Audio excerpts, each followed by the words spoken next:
in the Museum of Fine Arts by W.H. Auden.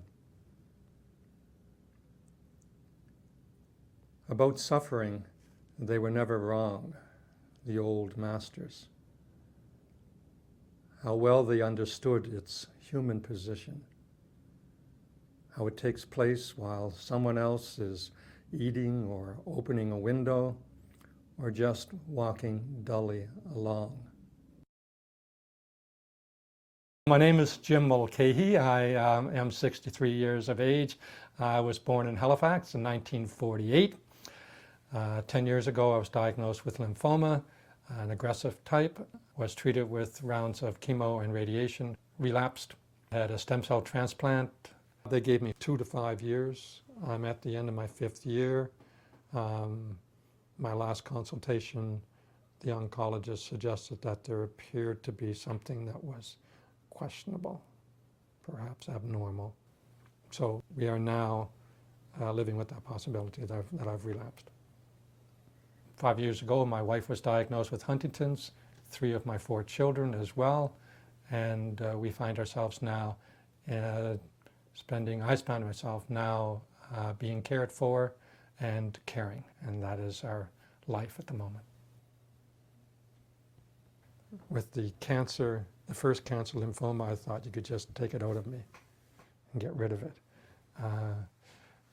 I wanted to protect the kids from the grief, from my grief and my illness that's causing them grief. And then we have this insidious illness that has, like a biblical curse, fell upon this family.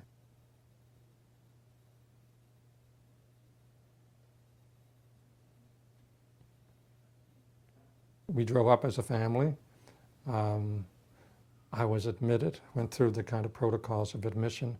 You go up on this elevator to the 8th floor, you get off, the elevator closes behind you and seals you. People came into the room, my family, they stayed with me a while, and then they had to leave. And we all found that difficult. I was, to use the expression, I was a stranger in a strange land. And what for other people, those people who work in that environment, as their livelihood, there's a sense of normalcy. There's another person going to come in, we're going to register him, going to do XXX tests, we'll look at his prognosis, we'll see how he is, etc. But for me, it was just the first time, the door shuts, you're by yourself. And it was it was the start of, the continuation of what I found was a motif that runs through a terminal illness, and it's a sense of loss. You cannot escape this grip. Well, not the father at home. I'm not a teacher any longer. I don't have that future that I thought I was going to have, speculating. It was all loss. I'm among strangers who are treating me professionally but not personally.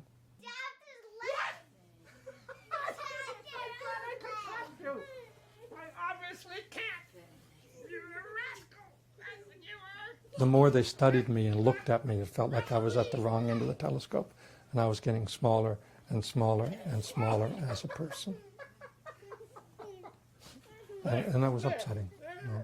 It took me a long time to move through that phase, but I did.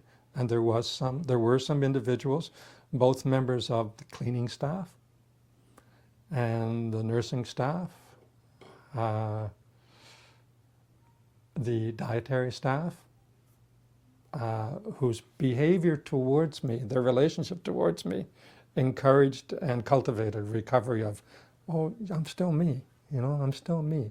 I'm not just a disease, There are things about me that are interesting that people relate to, as opposed to my blood counts, which are significant, but that's not all I am, Okay, Mima, you won. I won? Again. You should have seen me when I was younger. You couldn't beat me then.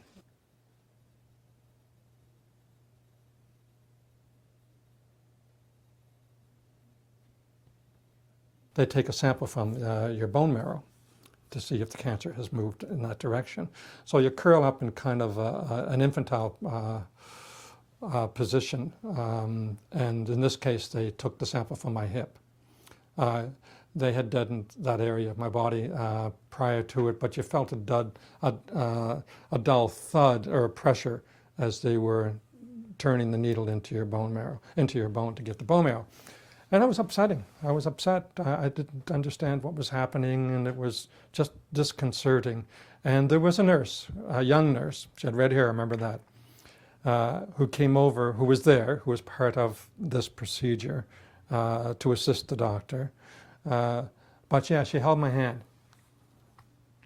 And it was the first time in about 3 or 4 weeks of medical appointments that somebody had done that somebody had touched me in a fashion that was not entirely clinical in nature. And I knew the difference. She wasn't taking my pulse, you know. She was holding my hand. And she did so throughout the entire procedure. At the end of which, when the doctor left the room, she uttered a sigh that was kind of in concert with my own. And she said, I hate that procedure. I thanked her. I said, I don't know whether they train you to do this or not, but if they don't train you, they should, because of how human it made me feel, how cared for it made me feel. You're not just soliciting, information, clinical information from me. You are, in fact, touching me gently in a caring fashion. And she was appreciative of my comment, but she also said, and thank you for holding my hand, because it was difficult for me to watch this and to witness you in that process. So that was one instance where I felt there was a relationship as opposed to being an object. I was a subject. I was a person, not a pathology. And it was just that, Here's what you do. Watch.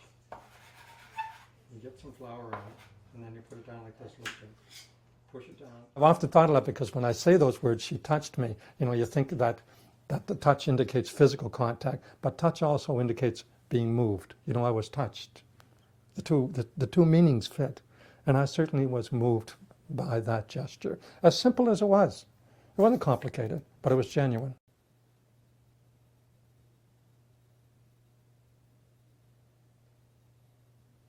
Another old nurse at the end of her career, old nurse, she probably would swat me if she heard me say that, but she was, let's say, mature in her careers, the latter part of her career. As a matter of fact, she had one more year to go in a career that stretched back over 35 years. She came in one night, and the evenings were long and hard, and she sat down in the one little chair that was beside my bed and took off her shoes and stretched out her feet, I could see her. And sort of sighed and said, I'm just going to sit here and talk to you for a while, if you don't mind. It was the hollow of the night, scary time for me. And she talked. And she talked about her kids. And she let me talk about my kids and what I did as a profession, and asked me about those things. And it was wonderful, because she was addressing me as a complex individual who had a life, who had kids, who had a wife, who were worried about him. Not just my medical history, but my personal history. And I just loved her for that. I just loved her for that.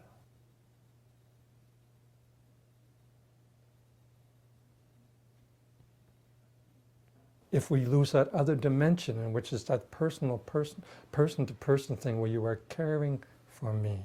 Think of the word. Caring for me. We ask, who's caring for you? What doctor do you have? Who's caring for you? But if you can just push that to what it really means, the doctor comes, well, do you care for me? I know I'm demanding a lot, that's the problem. I know I'm demanding a lot, but haven't we lost something significant if we lose that? And the people who have gone into that profession probably with that as their ideal. And somewhere along the line, perhaps it begins to be bleached out of the person, And I think that we have to do everything we can to create the conditions in the training and the education and also in the workplace that allow those individuals who had that heart to not minimize it or mock it as incidental to the art of care, because I think it's easy to do that. You know, we're scientists. We're about the science of care, and if you are going to live, it's because of the physics of the radiations or the chemistry of the chemo. And I haven't got time because I'm really busy trying to figure that out to save your friggin' life. And maybe he's right. Okay, do that down there then, and send me some guy in that's going to do all of that too, but is also going to sit down with me and look at me and find out about my family and find out about why I'm depressed and address those issues. Not just leave it to the spiritual counselor, because oftentimes it's late at night when you're alone that nurse comes in. And you often, or I did anyways, share the depths of your soul and of your depression, your despair, your anxiety with those people. More so than your family, because you don't want to tell your family anymore, because you don't want to add to their grief.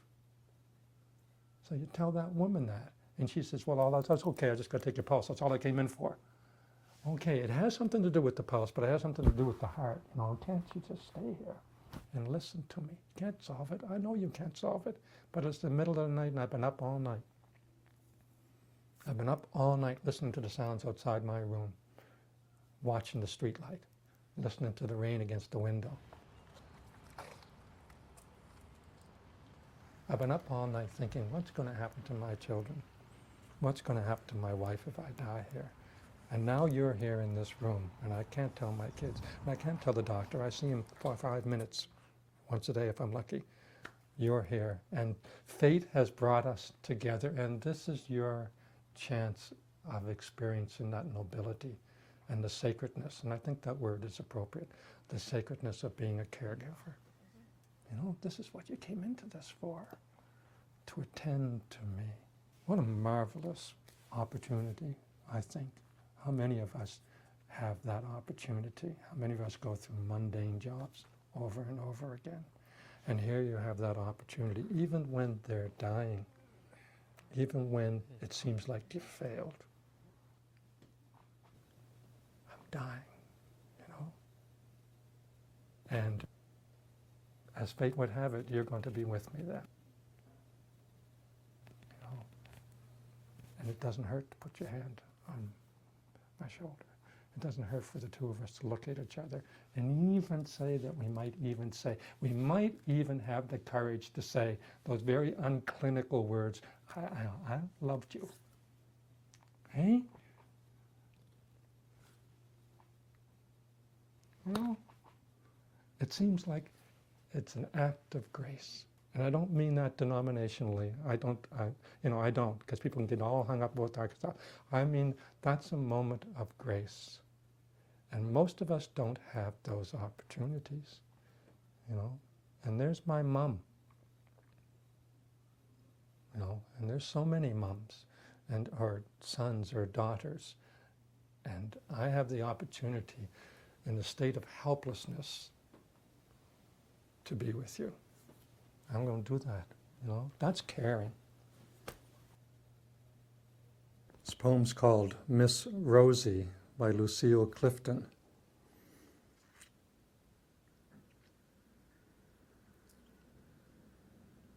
And I find it valuable to read this poem and to think about this poem in terms of a caregiver, because it reminds us of our obligation to not only see the person as they are, but remember who they were and who they might have been, and to honor that. When I watch you wrapped up like garbage, sitting, surrounded by the smell of 2 old potato peels, or when I watch you in your old man's shoes, with the little toe cut out, sitting, waiting for your mind like next week's grocery. I say, when I watch you, you wet brown bag of a woman who used to be the best looking gal in Georgia, used to be called the Georgia rose. I stand up. Through your destruction, I stand up.